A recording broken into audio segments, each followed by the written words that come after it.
Mi chiamo Rita Marchi, dirigo unità operativa complessa di pneumologia, comprensiva anche della sezione semi-intensiva respiratoria. Devo sottolineare questo ruolo perché credo di essere un esempio sulla possibile realtà organizzativa, applicativa e gestionale di un complesso mondo, quello della pneumologia, che si era portato a una fase pandemica importante. Ho l'onore di coordinare un gruppo importante, medico, infermieristico, rappresentato da 90% dal personale femminile, dove elementi come l'empowerment, la possibilità di valorizzare chi siamo e come possiamo aiutare il mondo dei pazienti che drammaticamente sono stati coinvolti da questa situazione pandemica, abbiamo avuto delle armi differenti e, se vogliamo, più efficaci. Equipe 90% femminile, per la quale l'empatia nell'approccio e nelle relazioni col paziente, la capacità organizzativa in momenti difficili sia sul versante medico che sul versante infermieristico, applicati alla gestione di un reparto, di ambulatori, è stato l'elemento vincente. Sono profondamente convinta che l'elemento femminile abbia rappresentato un valore aggiunto. I miei viaggi di custodi sono le coordinatrici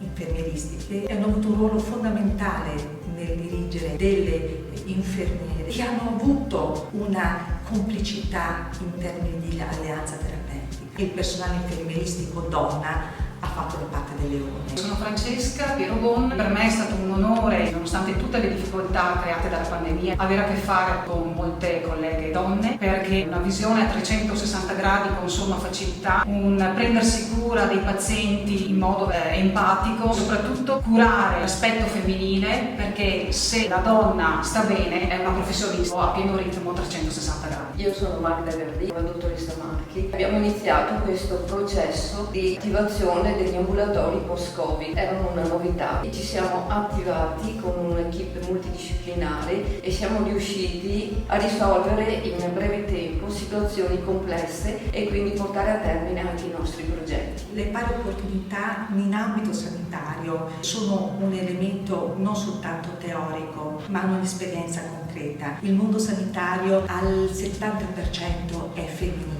Il mondo sanitario ha dato prova di una capacità organizzativa ben oltre le previsioni più ottimistiche. Possiamo confessare, una delle frasi diceva che l'elemento sovversivo per una donna è parlare. Noi abbiamo dimostrato in ambito sanitario che al di là della chiacchiera ci sono stati elementi concreti organizzativi che hanno portato indubbi benefici nella gestione delle situazioni cliniche più disparate.